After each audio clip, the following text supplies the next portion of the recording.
spacewalkers. We're listening to Bush.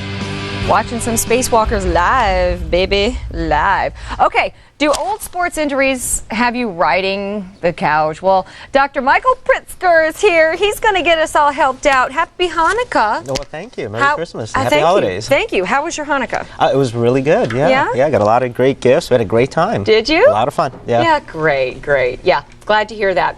Yes, okay, so switching gears, you're talking about sports injuries. Very common. Talking about sports injuries. What kind of sports injuries do you see most in your office? Well, you would think it would be the typical football injuries or wrestling injuries, but more often we see just the typical person going to the gym and working out and having a type of injury, or really? Just the morning jog, they get an injury. And the reason is, a lot of times after you've been doing it for a while, whether it's going to the gym or jogging, you start to become less cautious because you get so used to doing the same activity over and over, and you stop doing the things that are so necessary to prevent those injuries, like stretching and warming up. And before you know it, you might get a little injury, and I'm sure you've heard of just work through the pain, especially if you're doing it very often. And what'll happen is you're going to have a small injury, and in the long run it can turn into a big problem.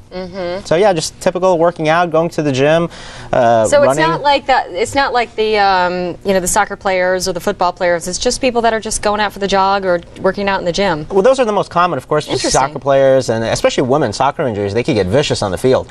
But of course, I don't know what you're talking about. Of course not. Yeah. They didn't call me the slammer for nothing. Right. Yeah. Oh, and I still have the shoulder injury to prove it. No, I really do. This shoulder is still injured from years of playing soccer. For whatever reason, I still, even when I try and swim now, it just pops every time. I should probably have that seen. Yeah, we see that pretty often. Do you? Well, yeah, because what happens is you'll have a shoulder injury, let's say back in high school, and let's say your shoulder's injured and it hurts to raise your arm every time this way. So what are you going to stop doing? Well, you're going to stop raising your arm. Yeah, so after a while you start raising it lower and lower and lower, and 10, 20 years down the road you find yourself, you can't lift your arm anymore, and you get something that's called a frozen shoulder, which is an actual syndrome, which is you're not using your shoulder enough and it starts to freeze up, you start to build up scar tissue. So an injury that you might have had years ago in high school, all of a sudden starts to develop years and years later. So somebody will come into my clinic and they'll say, well, I don't know how I got the shoulder injury. A lot of times we could trace it back to some type of injury that they had back playing football or soccer or swimming or any other type of activity, other sports injury that they've had. And that's why it's so important to get it checked out as soon as possible. Can it lead to other injuries? Let's use the arm as an example. Yeah. Let's say the person doesn't, 20 years later and it's out. But what about, does it lead to, because the body is a symmetrical thing. Yeah. So you're overcompensating on the other side. Can it cause injuries on the other side? Compensation is a domino effect. Absolutely. Compensation is a big factor, because if you stop using that right shoulder, well, you're going to have to start to use the other side. So when compensation. Yeah, so you'll find that a lot of times the posture will change. If your neck hurts to bend in this direction, all of a sudden you'll walk the entire day in the other direction, and you start to develop all these other injuries. So in essence, the body does start to fall apart because it's trying to make up for all those injuries that you've had. So it will compensate, and you will start to notice other injuries like sciatica, neck pain, arm pain. Ooh.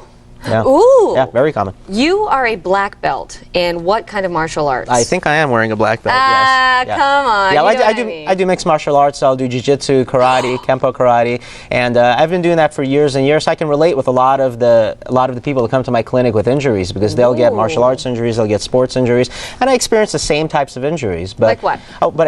Like neck injuries, like shoulder injuries. So I get those regularly, but I do the right things to make sure that I prevent them. Like what? Martial arts, it's one of these things. A lot of times people say, well, that's not safe. Well, if you want to be safe, you don't do it. But you want to try to minimize the risk. You want to make sure that you stretch out before you're doing the activity. You want to make sure that you're warming up before you're doing the activity, and knowing your limits anytime you're doing those types of things. And that'll prevent neck sprains, it'll prevent shoulder injuries, knee injuries, some of the different things that anyone can experience doing that. I think you said not safe. I think it's not safe to not be active in an activity. Yeah. Some of which, on the scale of, could be injured a little bit higher than others. If you're playing golf, or you're doing Brazilian Jiu-Jitsu, which is awesome. I didn't know you did that. Yeah. That's grappling, right? Grappling, yeah, and I do a lot of different tournaments. I'll do grappling tournaments regularly, and of course you get different types of injuries, and it's not as safe as, of course, doing golf, but the reality is the more active you are, the better it is for your body. Totally agree. Yeah. Because you stay fit, you get that, the skeletal, you get that muscular, and it supports your skeleton, and it just keeps you in line. Oh man, I'm getting sidetracked. Okay, I also wanted to say you can get a free video, Dr. Pritsker's video, to new ways to eliminate your injuries. Call the number. It's toll free, 24-hour recorded message, 1-888-867-4951. Pritsker Chiropractic Associates. Yes, free video. Thanks. Thank you.